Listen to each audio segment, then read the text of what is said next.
Sekarang kita mesti lihat paradigma baru. Persaingan antara Jokowi dan Prabowo.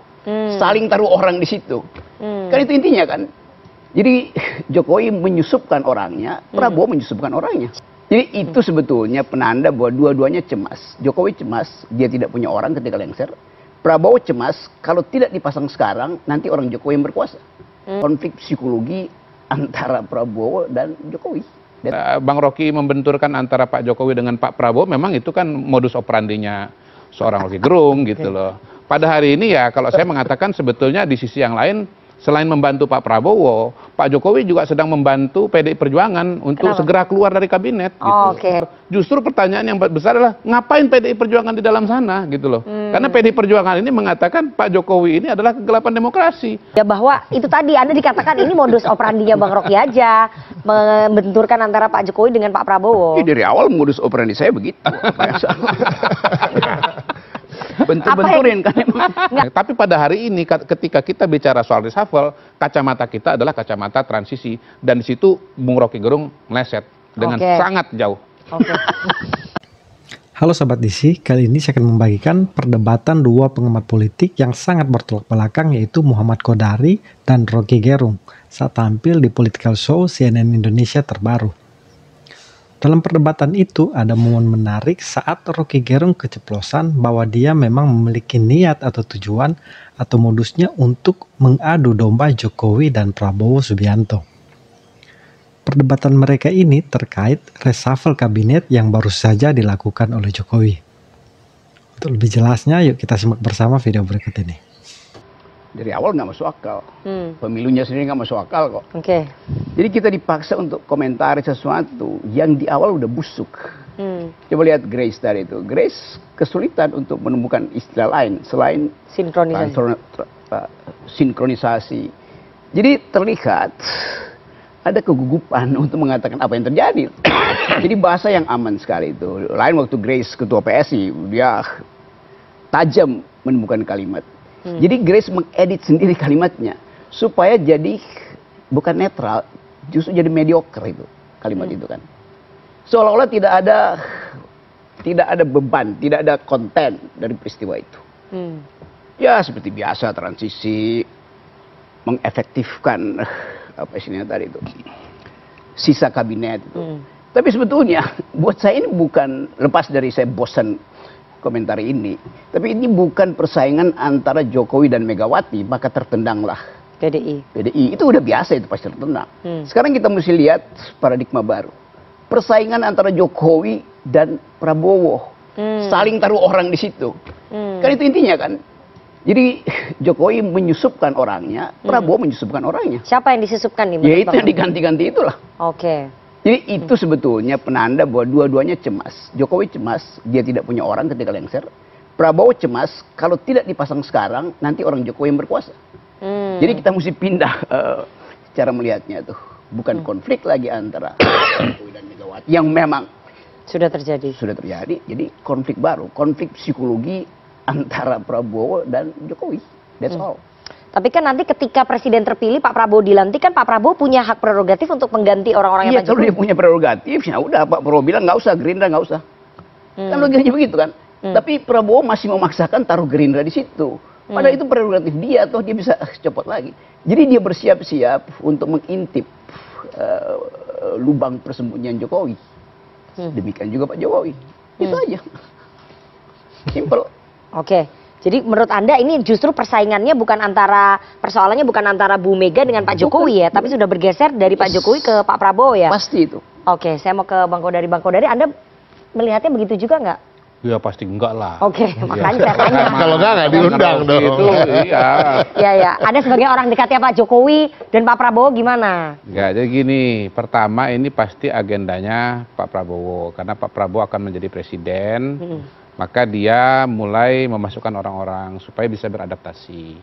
Kita lihat misalnya Menteri Hukum dan HAM, terus ada Badan Gizi Nasional. Dia mau melakukan kegiatan-kegiatan yang memang perlu dilaksanakan di seluruh wilayah Indonesia, dan ini adalah kegiatan baru, maka kemudian perlu dibentuk lembaganya. Karena bikin lembaga sendiri untuk seluruh Indonesia itu kan perlu waktu. Lalu kemudian ada Badan Komunikasi presiden. Pak Prabowo melihat penting sekali soal komunikasi itu bagi seorang presiden, memberikan perspektif kepada rakyat. Makanya kemudian dibuat badan komunikasi. Lalu ada Angga Raka Prabowo. Ya saya pasti bisa mengatakan bahwa itu adalah keinginan Pak Prabowo karena orang yang sangat dekat dengan Pak Prabowo dan itu adalah badan komunikasinya dari Partai Gerindra gitu. Jadi Pak Jokowi mengakomodasi kepentingan Pak Prabowo dan kepentingan Pak Prabowo itu diakomodasi itu dalam banyak hal, bukan hanya dari segi lembaga, bukan hanya dari segi individu, bahkan juga dari segi anggaran. Bagaimana tim sinkronisasi misalnya ketemu dengan Menteri Keuangan,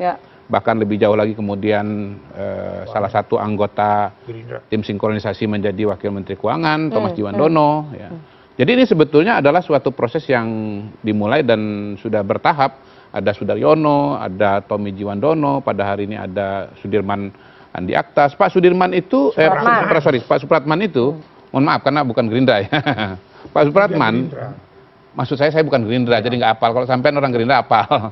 Pak Supratman sebelum ini adalah ketua Balek, orang yang memang sudah terbiasa berurusan dengan urusan-urusan kementerian di gitu. Jadi sebetulnya tinggal tukar posisi saja dari legislatif ke eksekutif. Bahwasanya kemudian Bang Rocky membenturkan antara Pak Jokowi dengan Pak Prabowo, memang itu kan modus operandinya seorang Rocky Gerung gitu loh. Pada hari ini ya kalau saya mengatakan sebetulnya di sisi yang lain, selain membantu Pak Prabowo, Pak Jokowi juga sedang membantu PDI Perjuangan untuk segera keluar dari kabinet. Gitu. Sebetulnya bukan pertanyaan kalau PDI Perjuangan untuk keluar, justru pertanyaan yang besar adalah ngapain PDI Perjuangan di dalam sana, gitu loh. Karena PDI Perjuangan ini mengatakan Pak Jokowi ini adalah kegelapan demokrasi.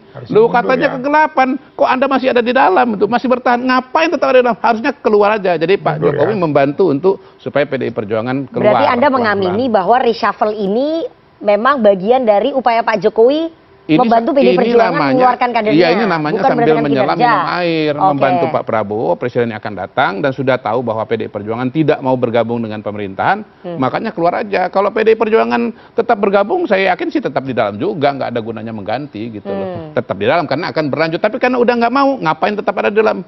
Keluar aja. Dan karena itu saya menduga ya barangkali ini bukan reshuffle terakhir, bisa jadi nanti ada reshuffle selanjutnya. Reshuffle selanjutnya mungkin menteri-menteri PDI Perjuangan atau menteri bisa iya bisa enggak.